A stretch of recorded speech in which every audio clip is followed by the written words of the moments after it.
You found it. Your home for the best content on your favorite team, the Fighting Tigers of LSU. Do us a favor. Subscribe to the channel. Leave your comments below. Be sure to smash that like button.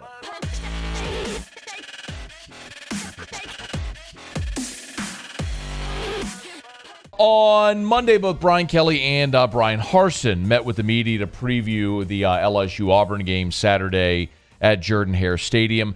My feeling on this game, and as we get closer to the weekend, of course, I'll give you a pick. But I love the LSU-Auburn game. I've talked about it before over the years. If you've been following the show for a lot of years, for me, this is my favorite LSU series, rivalry, whatever you want to call it.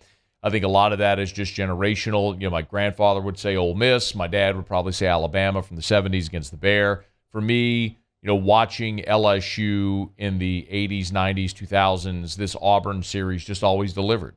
And the games, the Earthquake game, the interception game, the Bring Back the Magic game, the Barn Burner, Cecil Collins. I mean, you know them all. I mean, it's just been incredible results.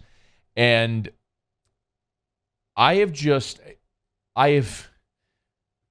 there's only one time in my lifetime when I've seen LSU go to Jordan-Hare Stadium and beat Auburn by double digits. It was 1998. And Terry Bowden was on his way out, and LSU ended up not having a great year that year. They ended up being a 4-win football team. They went 4-7. But they beat Auburn 31-19 at Jordan-Hare Stadium.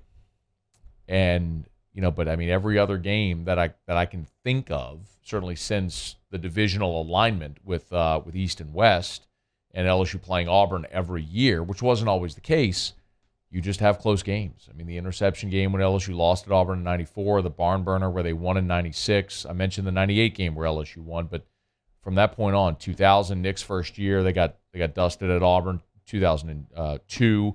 In a drizzle at Jordan-Hare Stadium, LSU got routed. 2004 was the Ronnie Prude leverage game, the 10-9 game. 2006 was the 7-3 game with the Phantom PI. 2008, LSU won in dramatic fashion when Jarrett Lee threw a touchdown pass to Brandon LaFell late in the fourth quarter to win it and bring on a comeback for LSU that day. 2010, they lost the Cam game. 2012 was Auburn's worst team. Literally Auburn's worst team in the history of their program, where they were winless. They were 0-8 in the SEC, and they fired Gene Chizik 2 years after winning the national championship. That Auburn team in the 2012 LSU-Auburn game, I want to look up the final score, but I think it was 12-10. I mean, it was a heinous football game where that was the infamous it was 12-10 was the final. The infamous, just punt it again when Les Miles said it. With that defense, just punt it again, because he knew Auburn couldn't move the ball. So they were content just to run it, punt it, and go 3-and-out, punt it, play defense. Just haven't seen LSU go and rout Auburn at Jordan-Hare. So I'm hesitant to just think that's going to be easy on Saturday. But one thing that certainly has gone LSU's way is an injury to Auburn's center, Tate Johnson. Here was Bryan Harsin on Monday with the update. Tate Johnson, so he was injured in the last game, and he will have surgery on Thursday. So it should be 6 to 8 weeks. It could be season ending. He'll have surgery on his elbow this Thursday. So we'll work through replacing him and what we're going to do on the offensive line this week in practice. Okay, I'm going to give you some context on that in a second, but one more from Harsin on how they're going to replace Tate Johnson. Jaleel came in and played. It was unfortunate, too. It was just what happened to Tate, kind of on a scramble right there, and the guy just hit his elbow. That happens, and so he got banged up pretty good, obviously. But Jaleel, and then we'll move some guys around. We'll take a look at it. Avery Jernigan has also played center for us, so we got to figure that out with the best five and what that's going to look like. And there might be some rotation in there, but that'll be what we do come Tuesday and Wednesday, and just really try to sort that out and figure it out by Thursday, so we can get really quality reps, on that final practice on Friday before we go into the game. Y'all know that old Mike Detillier line. The week a team loses its starting center, they fail to cover more than 80% of the time. LSU's a 9-point favorite in this ballgame. And when you talk about Auburn, TJ Finley is expected to practice this week. Robbie Ashford started against Mizzou. Finley's expected to practice. Not sure if he'll play, but Bryan Harsin did. Bryan Harsin didn't rule out the possibility of a 2-quarterback system. But, man, you look at Auburn right now, and it is a lot of dysfunction on that football team, which would serve to benefit LSU. Now, specifically with that matchup at center. So Nick Brahms, that name may sound familiar. Nick Brahms was going to use the COVID year and come back for a 6th season. He started 33 games at Auburn as their center.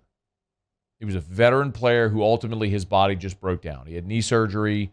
He missed the bowl game, the Birmingham Bowl last year, had knee surgery, was trying to come back for a 6th season, and right before the season started, just tapped out, took a medical redshirt of retirement, just retired from football because of injury. That was right before this season started. So Brahms, who had started 33 career games at center, retires. That moved Tate Johnson up. Tate Johnson did not play at all in 2021. So you're talking about a guy who has been around the program but had not played. So Tate Johnson starts the first 4 games of the season. Now he's injured, which means Jaleel Irvin steps up. Jaleel Irvin's the one that went in for Johnson when he got hurt against Missouri. So that's basically your third center. Irvin is a 5th-year guy who's made 1 career start. And it was last year in the Birmingham Bowl when Nick Brahms got hurt. Irvin started at center in the Birmingham Bowl. So he's in his 5th year, 1 career start.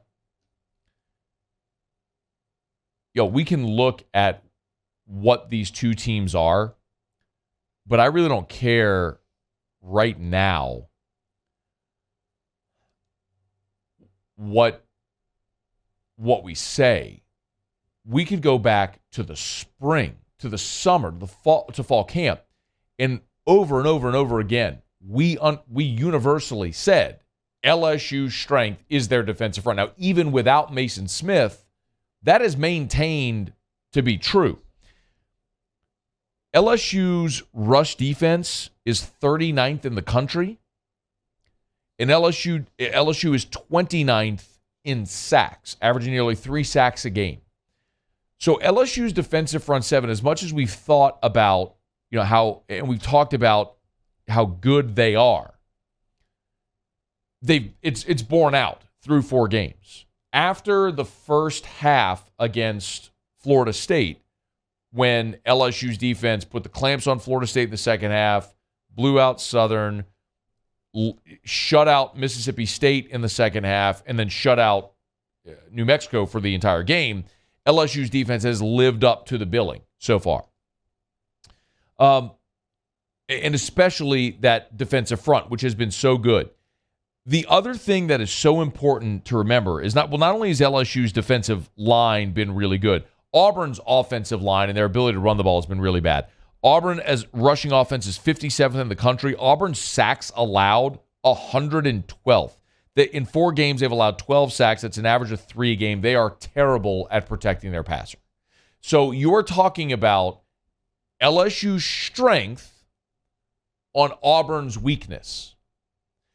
Auburn's strength is Tank Bigsby and Jarquez Hunter. Like, they're 2 running backs. They don't have good weapons and athletes on the outside, and they have not shown an ability to throw the football and get the ball to their weapons on the outside, which has allowed really good defensive fronts to load up to stop the run, and by and large, they've been able to do that. So I don't know why it would be any different for LSU. And yes, there's no Mason Smith, but I want to talk about Mekhi Wingo again. And we've made this point a bunch, but Mekhi Wingo came on this show after he committed to LSU, and I asked him point blank, what is your strength? And he said interior pass rush. That's his strength. Number 92, the thing he does well is just blow up the launch pad. And he's low to ground. He's won all the strength awards and everything like that. Iron Tiger and everything. And he has shown, since Mason Smith has gone out, his ability to do just that. Against Mississippi State, when LSU came up with back-to-back 4th and 1 stops, it was Mekhi Wingo who blew up the play. Now you're talking about Mekhi Wingo going up against Auburn's third center, who started 1 career game. on an offensive line that's not very good and has not really been able to pave the way for a running game, that is a massive, massive edge to LSU on Saturday. If you're going to go to Jordan-Hare and win this football game, you got to be good enough in the trenches. Now, I have my concerns about LSU's offensive line against the Auburn defensive front, and we'll talk about that as the week goes along as well. But LSU's defensive front seven is drastically better through 4 games than Auburn's offensive line and running game have been. That is not even debatable. So you never want to see a guy get injured. But at that position, at center, who makes up the battery, I mean, think about what we've seen with LSU. Think about the issues that LSU had with Garrett Dellinger, snapping the ball in the opener against Florida State, the protections, you make the move to Charles Turner, you have all the procedure penalties you've had these past few weeks with not getting cadence and timing, guys jumping off sides. Auburn's about to go through that as well. Now, in the 5th game of the season, you're putting a new center in who started 1 career game, and here comes LSU in this defensive front seven. That becomes a massive advantage for LSU in this ballgame. And when you talk about offensively, LSU protecting the football the way that they have so far this year, you can really start to see why LSU is favored the way they are in this football game. Again, on paper, I get it. I get why LSU is favored in this football game. I've just seen enough of this series over the years to know that it usually is never easy, especially when you play at Jordan-Hare. It's just the way that this series historically has gone. We'll see on Saturday at Jordan-Hare Stadium, but Auburn's going to be down their starting center, Tate Johnson, who was their second-string center, who became the starter, and they'll be relying on Jaleel Irvin most likely, a 5th-year player who's made 1 career start, and is going to be giving it a go against this LSU defensive front, which has been awful active so far to start this season. Hey, thanks so much for watching. Please leave your comments. I love to interact, and be sure to hit the red subscribe button below.